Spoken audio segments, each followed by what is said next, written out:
Hello, this is Scott. This is Sheryl. And we are here once again at the British Library. We are doing our last podcast from Great Britain, at least for this part of our trip. A special edition podcast. Special edition coming at you.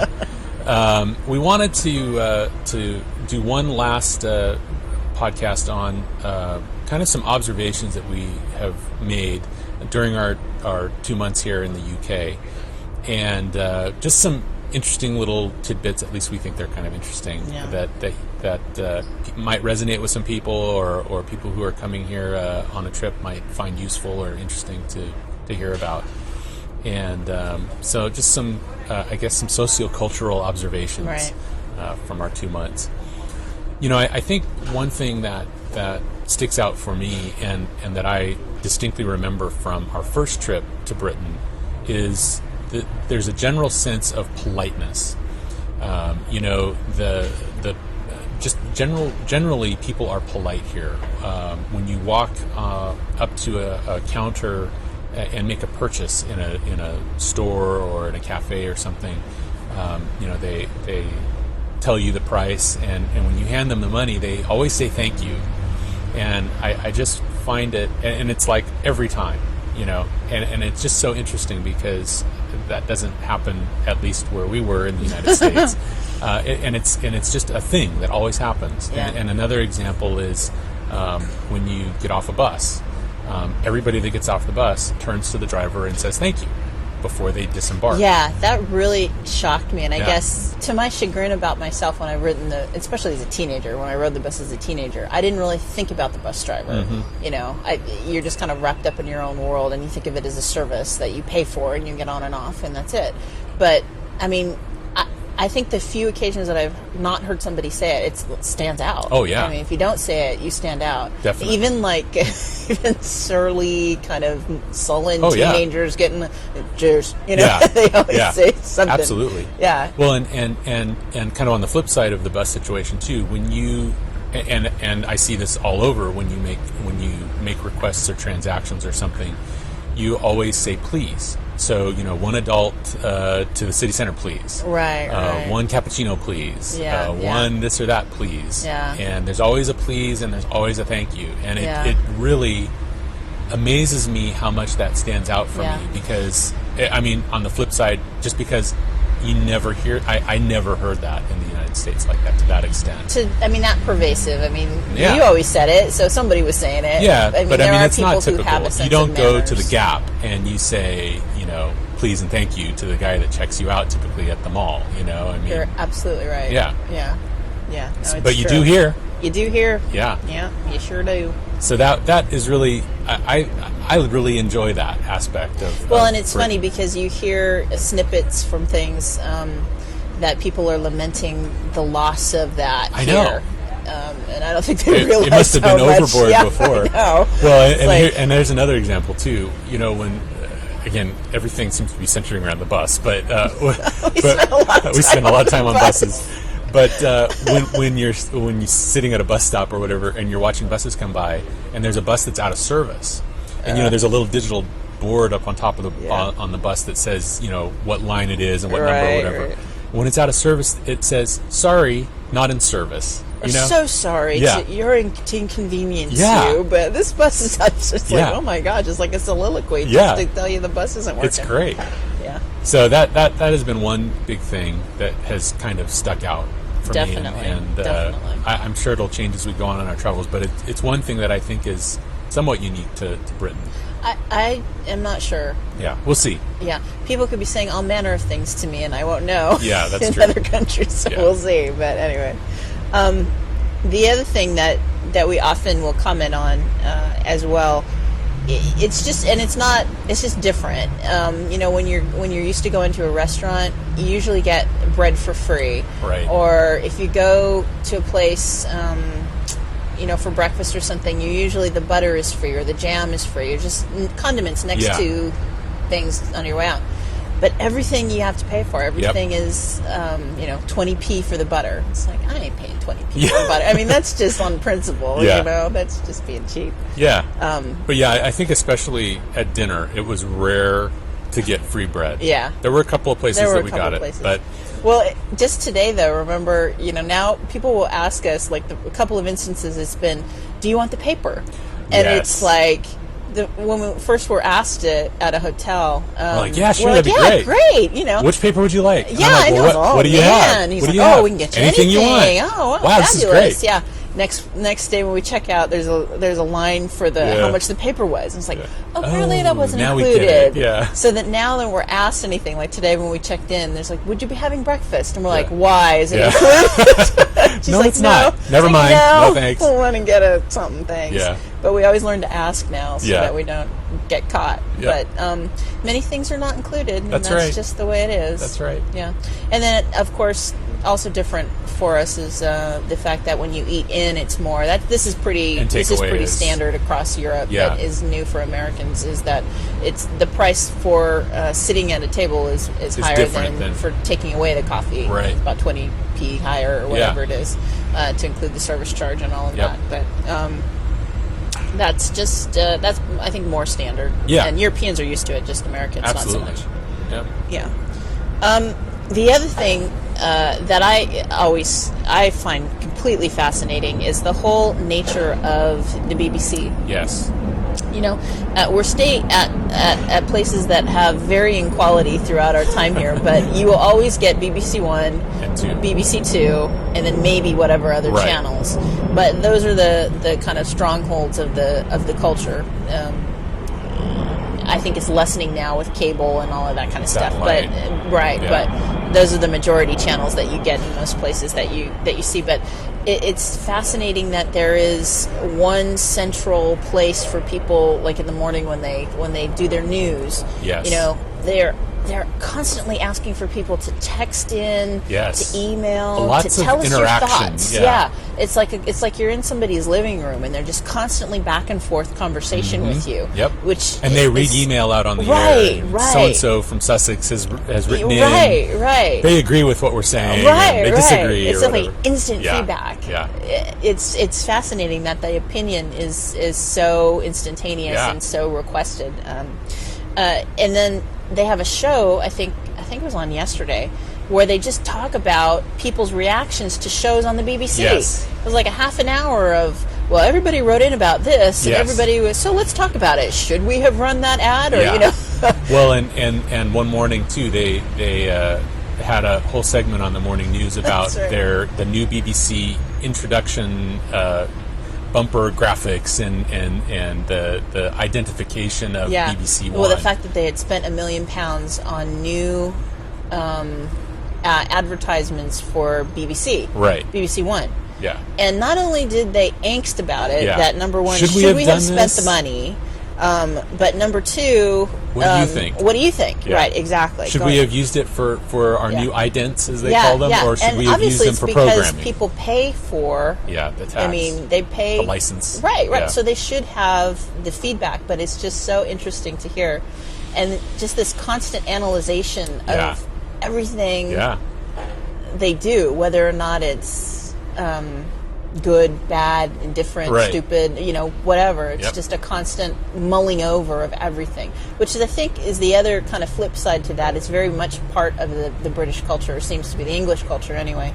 It's this constant analysis of whether or not they're doing good enough, or are we like this? And you go into the bookstore and there's just ton of different books on different topics analyzing about if they're good enough or if they're too this way, or from the food to their consumption to, I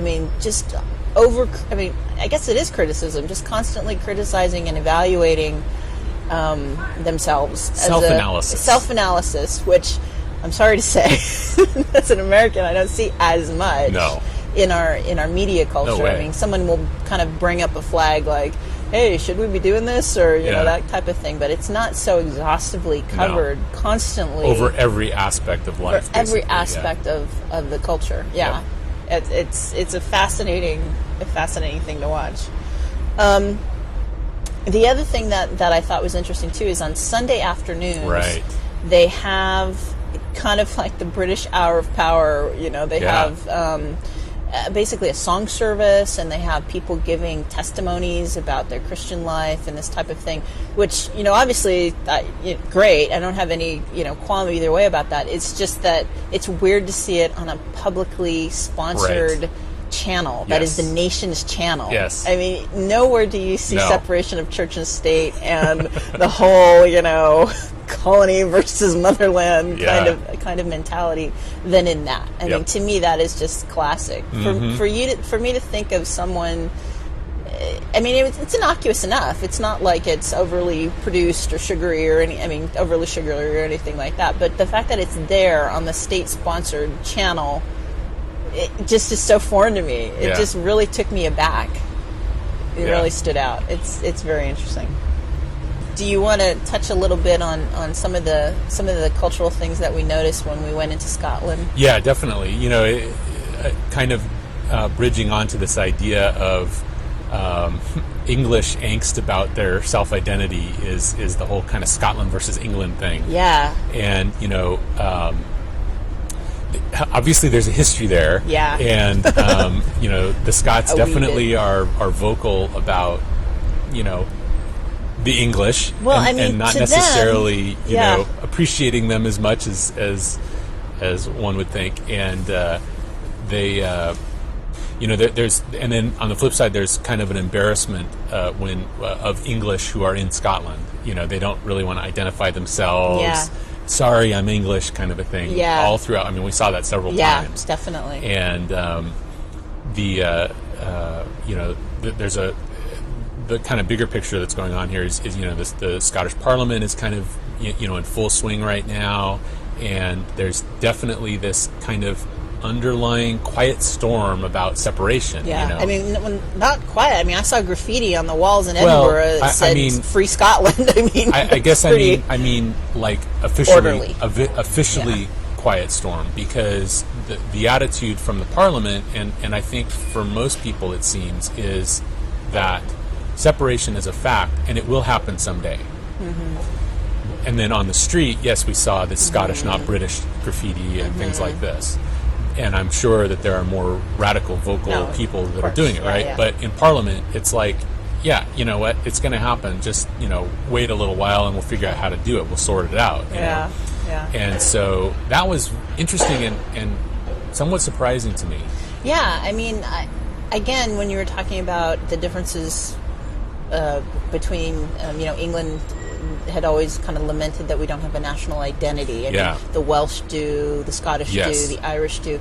And, my view from an American is like, well, what do you mean? You guys seem like you have a pretty strong self-identity, but it's nothing compared to, the national pride in Scotland was just overwhelming. Right in front of you all the time. Oh, my. Yeah. And it was great. Yeah. It was really cool. Yeah. I mean, for them, it was like Culloden happened yesterday. Yes. I mean, they could rattle off dates and times and eras and, all of that. So much national pride. Yeah. And by national, I mean Scottish. Yes.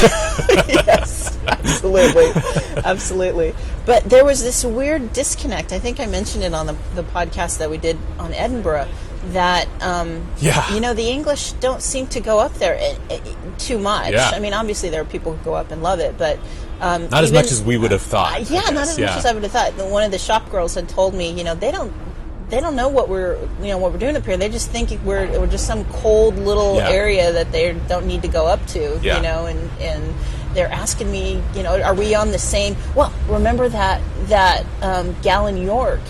You asked her, "Can I use my Bank of Scotland currency?" No. And so she said, So what happened is I went into a little shop to buy a phone card or something, and I had a £20 note from Bank of Scotland, because the notes are different in Scotland. That was cool. Yeah, that was really cool. Down here, Clydesdale Bank has its own Clydesdale, note. Bank of Scotland, and Bank awesome. of England. And I'm assuming that there's a Bank of Wales. I don't know. If anybody knows, let me know. Yeah. I that would be really cool. Anyway, and so I go into the shop and I give her my £20 note, and she looks at it kind of funny. She says, "Oh, it looks like we've been to Scotland." Yeah. And I'm like, "Oh yeah, and I said, I can spend this here, right?" And she says, "Oh yeah, you can spend this here, but I don't know if they'll take ours." Isn't that fascinating? Yeah. And she wasn't like she was from another country. I mean, that woman was from York. Yes. And she didn't even know. Yeah, and then something else happened to me too, and I don't remember where it was, but I used another 20-pound note from Scotland, and the guy looked at it, he took it from my hand, and he looked at it, he flipped it over, and he was really checking it out. And this was after the one, so I'm like, I know you guys take it, so don't give me any trouble, But he was like, it's like the first Scottish note he's ever seen. Well, maybe it's a counterfeit thing too. Maybe he was just no, because no. I've seen him do that too, and they look for the security stripe, and that's it. It was like he was checking this thing out. It was like I was using something from Mars or something. Well, and even when we left the B&B, the last B&B we were at, the gal's comment was, "Oh yeah, Scotland, it's really cold up there. Yeah. It's really, and it really wasn't. I mean, it really wasn't. It was about the same. It was warmer than the Lake District. I mean, that's right there too. Yeah. But I mean, it really wasn't. It was just so fascinating. Yeah. It was like you'd think he was on another continent. Yeah. It was. Yeah. Yep. I just thought that was hilarious. We've mentioned it several times, and I'll be indelicate and mention it this last time, but the quest for the toilet situation is always the eternal quest. Yes. And I don't think it's particular to England necessarily. I think it's the plight of any tourist in any country, and I think it only get worse as we go on. But, always trying to find the cleanest available public toilet and not feeling like a criminal going into a restaurant. There are several levels of the search. There's the desperate search for anything, okay? And then... Hold up your coat! Yeah, and then, if you have a number of different options, then you can search for, and let's see, which of these look like they might be the best. Or if you don't have to at all, like today in the British Library, we must have gone like 10 times. Yeah, and just because we could. And I have to say that the British Library toilets are probably some of the finest in all of Great Britain. I would concur. Yeah. I would concur. But it's that like criminal feeling. Bonnie and I were searching. Poor Bonnie. This was a red alert one in Oban, and we're going up and down the streets, and we thought, oh God, the TI will have toilets. No.